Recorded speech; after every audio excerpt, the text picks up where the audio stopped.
welcome to another episode of Home Sweet Home. My name is Rod McCall. And I'm Scott Nichols. Well, what's going on, man? Oh, just getting through another day. I always make that sound so boring, right? Life is exciting, and I've got lots of things going on. Well, that's true. So, I feel like people who are listening are like, what a dull guy. Well, I can say from experience, you are far from dull. But yeah, I got a lot going on in my life, so more than the podcast, but that's just one of the many things. Well, that's kind of the joys of life of being able to do different stuff and, go out there. You're right. There is a ton of things that wherever you live, life is a journey. It's a lot of fun. It's got its downs, but it's got its ups. And, just sometimes you got to ride it like a bull. There's probably some pretty boring places to live. I just haven't lived there. No, neither have I. No. But, I like living in the DFW area. Lots to do. Well, we are the fourth largest metropolitan center in the country with, tons of stuff. Yeah. We got movies and theaters. We've got all kinds of plays and concerts. And, we got Jerry World. So they're hosting tons of stuff at Jerry World all the time. Yeah, they are. Or Cowboy Stadium for everyone else. Most people don't pay attention to Jerry unless you live here. So, but yeah, there's so many things to do. Sure. Tons of it. So I thought I would kind of take the lead on this one. Oh, well, sure. Today. So I like it. What do you want to talk about? You and I have both lived in various places. Right? Yeah. I lived on the East Coast, a couple of places north and south. Now living, in Texas, but those moves have been kind of big things, and my wife and I have talked at length at times since moving out of New Hampshire into Florida. For a time in Florida, it was, how do you make friends, right? In New Hampshire, we've been there all our lives. We had friends. We had people that we hung out with. We had stuff we did. We had the church we went to. We had all the stuff, right? Mm-hmm. And then one day we picked up, literally, we didn't even know we were going to do it. So it was only a week later, we picked everything up and we moved to South Florida. And now we knew nobody. Okay.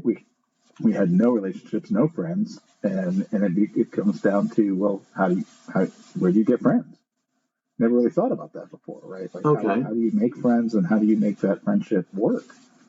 And so that's been kind of, a struggle. And then just a few years ago, we did the same thing, right? We moved from Florida to Texas, and all of a sudden it's, how do we make friends? And to some extent, we've made friends in different places, but you always want to increase your friend pool. Mm-hmm. And, that way you have more things to do with other people. Well, I will say that the more friends you have, the more fun life can be. It can be, right? That's what life's about, relationships. True enough. Unless you're just going to sit in the woods and write a manifesto. I feel like the lack of friends is what causes you to sit in the woods and write a manifesto, right? Because you're mad at everybody. Yeah. So I read for some good articles about just life in general. Okay. I often read things from The Atlantic. Okay. And so I came across an article from The Atlantic that it actually was a couple of years ago. Oh, wow. It has Okay. to do with friendships. And it just got me thinking about some things, back to these conversations I had with my wife about friendships and how do you make them and what makes a good one. Okay. And I know that we've done some other episodes on friendships. And just recently. Different kinds of angles about friendships. And so I just want to talk about some of the concepts that are in the article. Of course, if you are subscribing to The Atlantic, you can definitely look it up. There's a great series on friendships. So lots of articles. It's more than just one. But it's a great series. It's by Julie Beck. So if you want to look her up, lots of good stuff there. But one of the ththings is that friendships can be different depending on your season in life. What do you mean? I mean, as a teenager, right? You have kind of different friendships, maybe than you have when you're, an adult. Okay. So men and women have different kinds of friendships, maybe. And then there's, of course, the dating scene, right? Which I know that lots of people struggle with now that it's all through an app somewhere where you have to do right or left or whatever. I don't even know what any of that is. Got to be honest with you, I have no idea. I will tell you. My wife in my driveway. Well, I can tell you straight up that was the hardest part of going through the divorce is how the heck do you meet people? Right. I mean, when every one of us when we were in the group, we met our spouses either in high school or in college. And so that was easy. I mean, you were a ton of single people all together. Well, how do you meet? And so, yeah, a lot of us tried a wide variety of those dating apps from, Match.com to Tinder to Craigslist. I didn't even know you could date on Craigslist, but you could. Yeah, it seems kind of dicey to me, but yeah, I mean, part of that is about time, right? So that's one of the things here is that time is an issue. The more time you spend with people, the more likely you are to become friends. Really? Right. So, I mean, think about it. As a teenager, you were in high school. You spent a lot of time with those people, probably in the same classes and things. And so, different years, you might have developed some different friends or expanded your friend pool because you spent time in classes with those people. Okay, yeah. You spent time at the cafeteria with them. You met up after school and did things. And then eventually you all graduated, and then you never saw them again. Oh, that's true. Right? Yeah. And so, that friendship dwindles because the time has lessened. And there's distance between them. Now, some people these days, right, stay in touch. I'm in touch with some people from back in my days marching in drum corps many years ago. Yeah. I won't say how many, but 2 or 3. But that's because of Facebook, right? So we've all only reconnected since Facebook existed, right? And it's not super deep or anything like it had been when we traveled the country marching in stadiums. So, but time is the thing, right? So the more time you spend, the deeper or the more likely you're going to develop a friendship, right? So people at work, right? As an adult, you tend to develop relationships with people at work. Okay. Or if you're part of a church or a civic organization or something like that, right? Like that's where you develop your friends. I suppose for some people, you frequent the bar, so whoever else frequents the bar, you become friends. Hey, it's Norm at Cheers, baby. Right, and that's fine, but it has to do with time. And so, in order to make friends, you got to kind of put time into it. If you sit on your couch, probably not a lot of other people there. True. To be making friends with. Okay, the next thing you know, you're in the woods writing a manifesto. Exactly.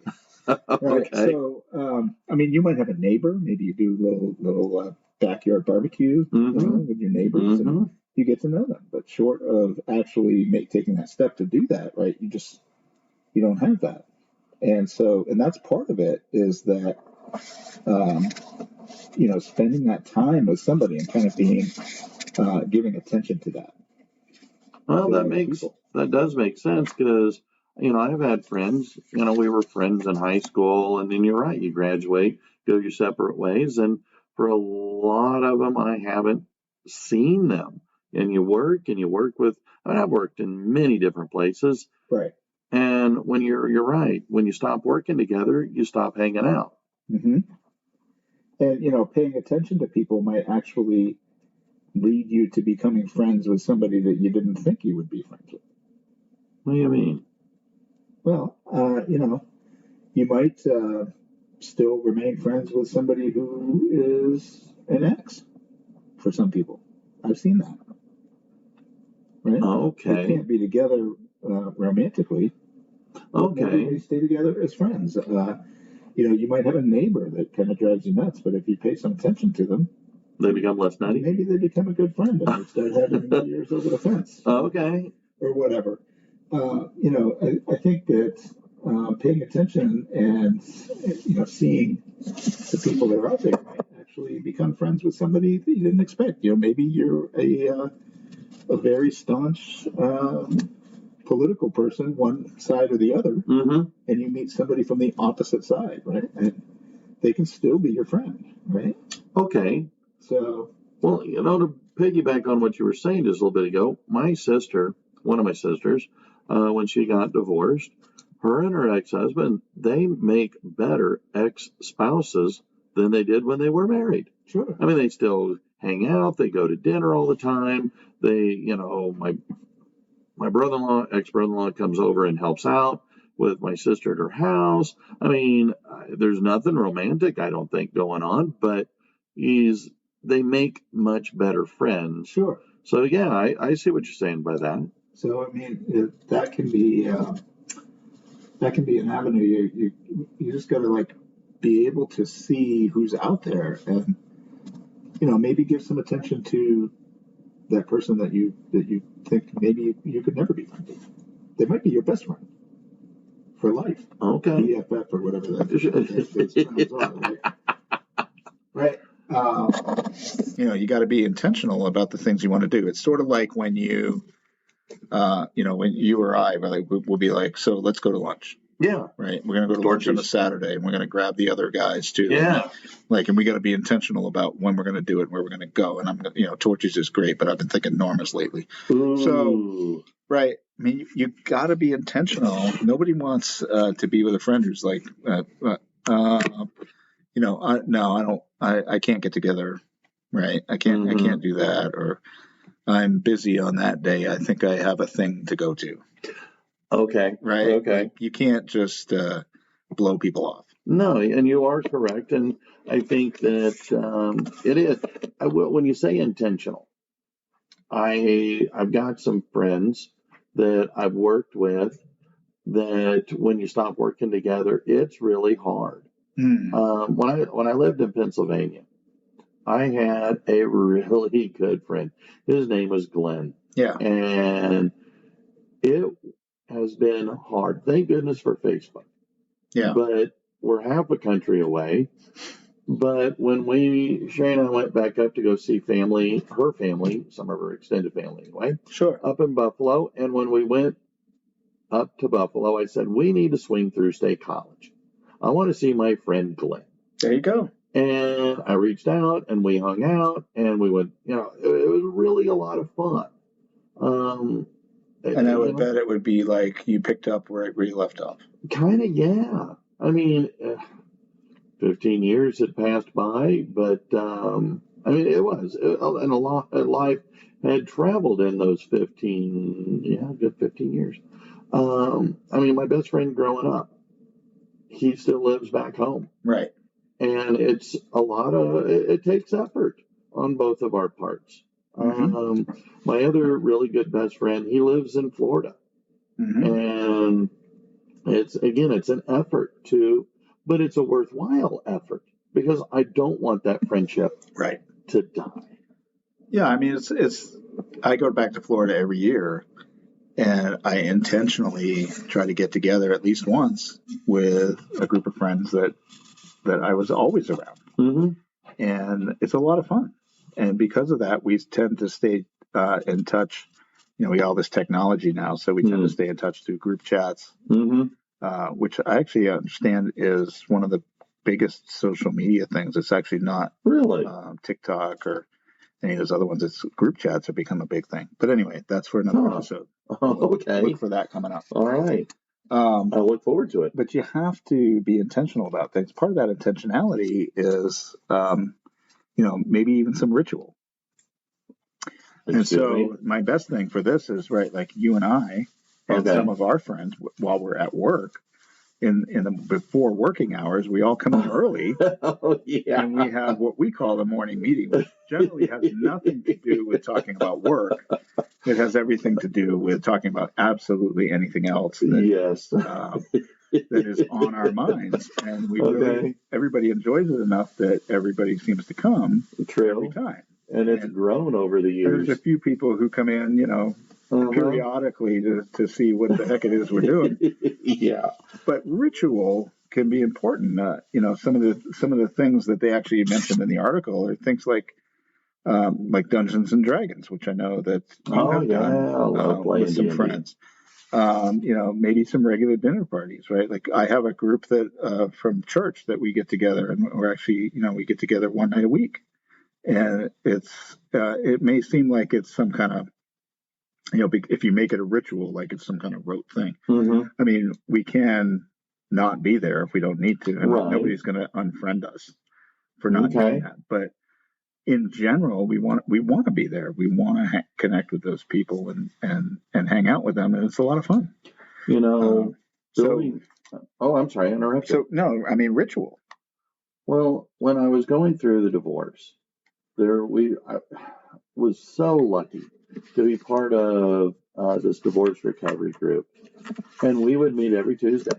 And after the meeting, we would adjourn to Cafe Express, and it would be the meeting after the meeting, and it was everybody just enjoy, laugh, tell stories, cut up, talk about our exes, talk about divorce, talk about kids, talk about all the stuff that was kind of forbidden in the group meeting. Sure. And it was you learned. It was really good. Yeah. I don't know how to explain it other than, yes, it was a ritual, and we did it every Tuesday night. Mm-hmm. I mean, you went to the meeting, you went to the after meeting, and it was a ritual. Yeah. It became habit. Yeah, it's part of what for a lot of people, what church was, especially like on the frontier, right, in history, like being history people that we are.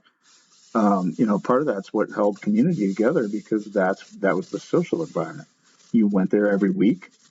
You heard a message, right? But then you had lunch with people. You had the church picnic. You had lots of social time to be connecting with people. Some of these people might, at that time, live many, many miles away. Yeah, and only come in once a week.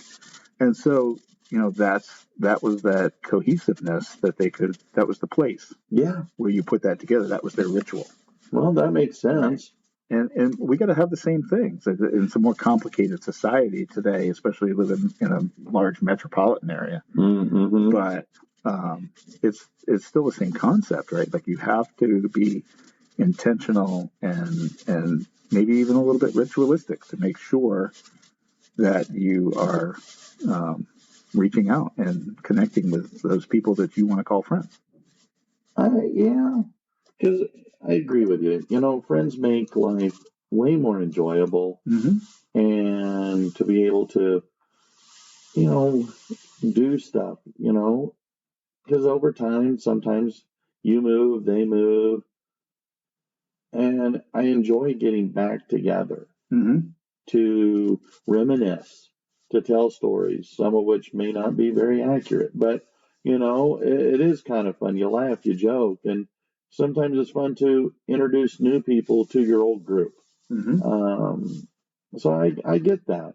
I get that a lot. Healthy friendships probably, and again, no research on this, but I'm thinking healthy friendships probably generate new friendships along the way, right? Like other people, if you've got your set of friends and I've got mine, and maybe we connect some and different ones meet, so you can always be making new friends at different times in your life, right? We don't always have the same ones at the same level all the time. Sure. But you got to be meeting people and being friends with more than just one other person.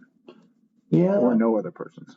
Now as I'm thinking about what you're saying, I remember the neighborhood we grew up in. And you did have people move in, people move out. But the people that moved in, they were made to feel like, welcome. Yeah. And, just the different community things. And I've listened to some of my coworkers here, and they talk about how their community, their neighborhood would do stuff. Like during COVID, the community would bring in food trucks. Right. And they would go do stuff like that. One of the guys here, he talks about how over Halloween, right, they still have a ton of trick-or-treaters through the neighborhood. And so he and some of the guys will get together in one of the neighbor, in somebody's garage, and they'll run a cooler for, adult trick-or-treaters and a grill and grilling hot dogs. And so when mom or dad are walking by with the kids, hey, mom, hey, dad, you need a hot dog or an adult trick-or-treat? Yeah. But they all, there's 4 or 5 dads and they all just hang out, and it's that community that helps you feel more connected. I think most people are hungry for that, some kind of community. Mm-hmm. I mean, it's something I've always looked for wherever I've been. And I know there's a lot of organizations that try to kind of foster that. Most recently, the church that I attend, they did that. Yeah. They have lots of different groups that they created. And, if you want to be the motorcycle guy group, go for it. If you want to be in the pool playing group, go for it. If you want to be, so they kind of marry it up to some kind of activity, which of course makes it easier, right? Sure. But being imaginative can be important too, right? Like trying to have different kinds of things that you might do. I mean, a friendship can be whatever you want it to be. Is one of the things that they say, right? But you can paint that however you want. Maybe it's golf. Maybe it's just hanging out and watching movies, right? Maybe it's a book club. Maybe it's Dungeons and Dragons. Maybe, whatever it is, right? You can be imaginative and work that out with whoever you're trying to be friends with. Well, you mentioned that, and that's how this podcast got started. Bryce and I were pals, and we were just talking one day, and it's kind of like, well, what if we did this? Ooh, and we could talk about this, and we could talk about that, and we could throw this in, and Sure, use this experience that we had to elaborate. And it's so, yeah, imagination. Think up something new, right? Yeah, and it's been, well, here we are, a few years later, and we're still doing it. He's not with us as much anymore, but still, I mean, we're having a good time talking about fun stuff. Yeah, it's all good. So probably the last and maybe the most important thing about friendship is the idea of grace, right, of forgiveness of some level, right? If you have a friend that hasn't talked to you in a while, like, how does that make you feel? Do you feel like maybe they're intentionally not talking to you anymore? Or maybe they're they're upset with you about something, or they just don't want to be your friend anymore. And, I mean, I hear these things from some people, and life is busy, right? Oh, amen. And so life is busy for everybody, and sometimes it's just that life got busy, and we weren't intentional enough to make it happen the way that we would want that friendship to happen. Sure. And so, but having some forgiveness, because people have different things going on in life at different seasons and different emergencies and different issues and things like that. And so sometimes maybe a phone call is all it takes, and then just let them know you're thinking of them. And other times, you might be able to get together and do other things. But I think overall, right, one of the big things is to make sure that you are not judging them or doing any of that. Right? I mean, it's about giving friends grace. As you say that, my ex-wife, Eric's mother, hated my best friends. She hated my friends Tom and Cindy. And I wasn't really allowed to hang with them, talk to them when she was around. Yeah. And so, as a consequence, my interactions with them was greatly limited. And at first, I wasn't understanding what she was doing. But I am glad they gave me grace when I finally was able to figure out what she was doing and get my head screwed back on straight. Yeah. They forgave me and they said, hey, no blood, no foul. You're good.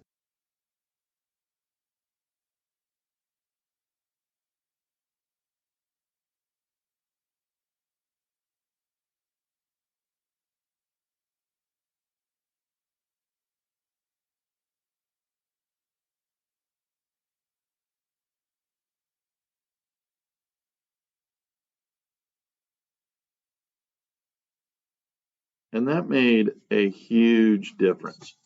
I mean, my friend Tom and I, we've been friends. We knew each other since elementary school. Right.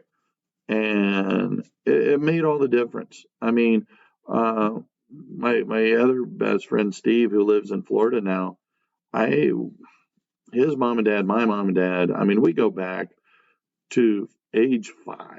Mm-hmm. But they moved away and we grew up and lost track for years. And lo and behold, I'm living in Pennsylvania. He reached out, somehow got my phone number, I think from my mom, and he was in DC and he said, "Hey, I'm 4 hours away. I want to come up and visit with you." Mm-hmm.